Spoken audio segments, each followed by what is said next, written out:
حضور صلی اللہ علیہ وسلم کے طریقے میں سادگی ہے کہ سادہ ماحول، گھر کا کھانا سادہ رکھیں، زیادہ اوپر جانے کی کوشش نہ کریں، اور بازار کے جو کھانے ہیں سارے جسمانی اعتبار سے بھی مضر ہیں اور روحانی اعتبار سے بھی مضر ہیں۔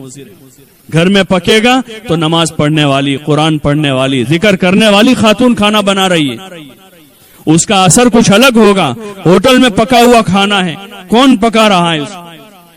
جن کو پاکی ناپاکی کا پتہ نہیں ہے، ان بازار سے ہوٹلوں سے لا کر گھر میں کھانا کھایا جاوے۔ ہاں، یہ انسانی تہذیب نہیں ہے، یہ فطری تہذیب نہیں ہے۔ اور پھر ہوٹلوں میں جانا بالکل بے حیا بن کر، آوارہ بن کر، اس کا کوئی تصور نہیں کر سکتا تھا۔ ہماری اس قوم کے لیے خصوصاً کہ جن کی ماؤں نے بڑی مشقت کے ساتھ ایک وقت کا سالن 2 وقت چلا کر اپنا گزارا کیا ہو، اور جنہوں نے رات کے چاول صبح کے چائے میں پیے ہوں، چائے کے ساتھ وہ چاول کھائے ہوں، اور جنہوں نے چٹنی روٹی پر گزارا کر کے اپنے بچوں کو پالا پوسا ہو، کیا اس قوم کی عورتیں اپنے شوہروں لے کر بازاروں میں آوارہ بن کے پھریں اور ہوٹلوں میں بے حیا بن کر ہزاروں روپے وہاں لٹاوے؟ یہ کوئی عقل مندی کی چیز نہیں ہے۔ ہوٹلیں آباد کرنے کے لیے نہیں ہے، وہ تو مجبور لوگوں کے لیے ہے، مسافروں کے لیے ہے۔ یہ اسلامی معاشرے میں نہیں تھا کچھ بھی۔ حضور علیہ السلام کے زمانے میں کوئی ہوٹل نہیں تھی، خلافت کے ادوار میں ہوٹلیں نہیں تھی۔ ابھی بھی ہم ایک ملک میں گئے جہاں خلافت تھی کچھ سالوں پہلے، تو وہاں انہوں نے سنا، اور ابھی بھی اس قسم کے کچھ مہمان خانے وہاں موجود تھے کہ خلافت کے زمانے سے چل رہا ہے کہ کوئی بھی مسافر، کوئی بھی بھوکا، کوئی آدمی پریشان حال ہو تو یہ حکومت انتظام کرتی ان کے کھانے کا کہ یہاں آ کر وہ کھانا کھا کے جاوے، اور اگر گھر میں کوئی بوڑھے ماں باپ ہو تو ان کا یہاں سے ٹفن لے کر جاوے، اس کا کوئی پیسہ نہیں ہوتا۔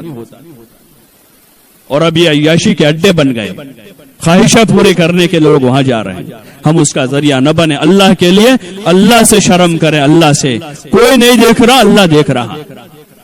کوئی نہیں دیکھ رہا، 10-20 کلومیٹر جا رہے ہیں، وہاں کوئی نہیں دیکھ رہا، اللہ دیکھ رہا۔ ابا نہیں ہے وہاں، ہمارے بھائی نہیں ہیں، ہمارے شہر کے معزز لوگ نہیں ہیں وہاں، شہر کے اہل علم وہاں نہیں دیکھ رہے ہیں، لیکن ہمارا وہ اللہ جس کی نہ سونے والی آنکھیں ہمیں ان ہوٹلوں میں دیکھ رہی ہے، ان بازاروں میں دیکھ رہی ہے، ان پارکوں میں، ان کلبوں میں اللہ دیکھ رہا ہے۔ وہ کسی سے غافل نہیں ہے۔ اس کے وہاں دیر ہے، اندھیر نہیں ہے، اس کے وہاں ڈھیل ہے۔ نتیجے اچھے نہیں ہیں ان چیزوں کے، انجام ان چیزوں کا اچھا نہیں ہے۔ عقل مندوں کو اشارہ کافی ہوتا ہے، انجام اس کا اچھا نہیں ہے۔ یہ آوارگی کے راستے ہیں، یہ عیاشی کے راستے ہیں، یہ بدماشی کے راستے ہیں۔ ہم اپنے بچوں کو بدماشی سکھا رہے ہیں کہ 2 میاں بیوی 3 بچوں کو لے کر آج شہر کی ہوٹل میں کھانے جا رہے ہیں، یہ ان کو بدماشی کا راستہ بتا رہے ہیں، عیاشی کا راستہ بتا رہے ہیں۔ کل کو پھر شہر کے باہر کی ہوٹل میں جا رہے ہیں، یہ ان کو ایک قدم آگے بڑھا رہے ہیں۔ عید کے دن 10 کلومیٹر دور جا رہے ہیں، یہ تیسرا قدم بتا رہے ہیں۔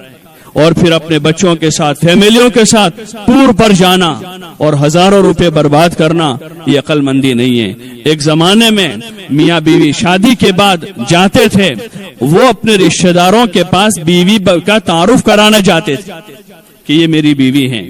بیوی کو بتاتے، دیکھو یہ تمہاری پھوپھی ہے، یہ تمہاری خالہ ہے، یہ میری خالہ آپ کی خالہ ہے، یہ میری پھوپھی آپ کی خالہ ہے، ان سے صلہ رحمی کرنی ہے، ان سے ہمارا تعلق ہے، ان سے ہماری رشتہ داری ہے۔ اس وجہ سے ان کو لے جاتے تھے، یہ اس کی غرض ہوتی تھی۔ اب وہ ہے کہ شادی کے بعد گھومنا پھرنا پارکوں میں، کلبوں میں، ہوٹلوں میں، اور پھر 500 ہزار کلومیٹر تک بے حیائی کے ساتھ، بے شرمی کے ساتھ، یہ انسانی برادری کا کام نہیں، اور خصوصاً ایک مسلمان خاتون کا کام نہیں ہے، ایک اللہ کی نیک بندی کا یہ کام نہیں ہے۔ کوئی اس طرح سے کرے، اپنے گھر میں رہے۔ شادی گناہ کرنے کے لیے نہیں کی تھی، شادی تو اللہ کو خوش کرنے کے لیے کی تھی، شادی تو ایمان کا حصہ ہے، شادی اپنی عفت و عصمت کی حفاظت کے لیے کی تھی۔ اس لیے گزارش ہے اپنی شادیوں کو سادہ کریں۔ منگنی جو ہے وہ تو ایک ایگریمنٹ ہے شادی کا، منگنی سے شادی نہیں ہو جاتی، ایک خالی کال قرار ہے۔ منگنی کے بعد منگیتر جو بھی ہے لڑکی یا سامنے لڑکا ہے، تو ان دونوں کے درمیان کا وہی حکم ہے جیسے ایک اجنبی ہو، اس سے بات کرنا جائز نہیں ہے۔ ہاں ایک نظر اس کو منگنی سے پہلے دیکھنا جائز ہے، منگنی کرنے کے لیے، منگنی کرنے کے لیے لڑکی کو یا لڑکا لڑکی کو یا لڑکی لڑکے کو ایک نظر دیکھے، وہ منگنی کرنے کے لیے ہے۔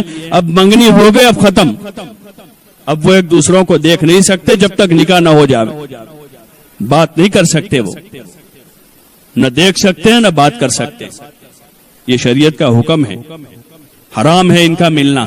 اگر یہ منگنی سے پہلے باتیں کر رہے ہیں، منگنی سے پہلے ملاقات کر رہے ہیں، تو ان کی تو بنیادی ٹیڑھی پڑی ہے، اللہ کی نافرمانی پر بنیاد پڑی ہے، اس شادی میں برکت نہیں ہو سکتی، ان کی زندگی تباہی لائے گی، چاہے وہ کچھ بھی کر لے، چاہے کچھ بھی کر لے۔ یوں یہ دودھ پھٹا ہوا ہے، یہ پھٹا ہوا دودھ ہے، اس کا کچھ بھی نہیں ہوگا، اس کو اب کوئی دودھ نہیں بنا سکتا دنیا کی، کیونکہ انہوں نے غلط بنیادیں ڈالی۔ ہاں سچی پکی توبہ ایک راستہ ہے کہ جن سے جاہلیت میں گناہ ہو چکے، بھول میں جنہوں نے گناہ کر لیے، ان کے لیے توبہ ایک راستہ ہے کہ سچی پکی توبہ کر کے کر سکتے ہیں، لیکن جو جان بوجھ کر رہے ہیں وہ تو اللہ کے عذاب کو دعوت دے رہے ہیں، اس لیے اس سے پرہیز کریں، منگنی کے بعد اب باتیں نہ کریں۔ اگر عمر کو پہنچ چکے ہیں تو ان کا نکاح کرا دیں، اگر وہ عمر کو پہنچ چکے ہیں تو ان کا نکاح کرا دیں، رخصتی کے لائق ہے تو رخصتی کروا دے، چاہے گھر نہ ہو،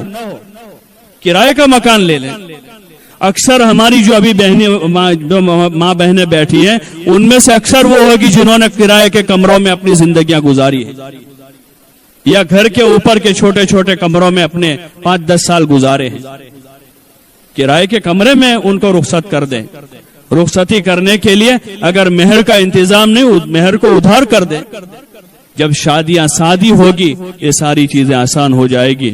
حضرت مولانا عمر صاحب رحمۃ اللہ علیہ فرماتے تھے کہ شادیاں سادہ ہوگی اور سستی ہوگی تو زنا مہنگے ہو جائیں گے، مشکل ہو جائیں گے، اور اگر شادیاں جو ہے مہنگی ہو گئی تو پھر زنا آسان ہو جائیں گے۔ شادیوں کو سادہ بناویں۔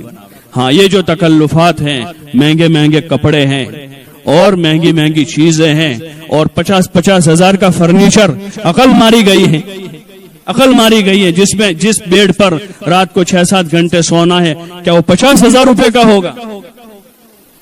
50,000 روپے کا پلنگ، عقل ماری گئی ہے۔ ہاں یہ اسراف نہیں، تبذیر ہے،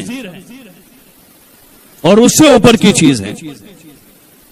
اپنی زندگیوں کو سادہ بناویں، ہاں ان رواجوں میں نہ پڑیں۔ فرنیچر کوئی ضروری چیز نہیں ہے، وہ اسراف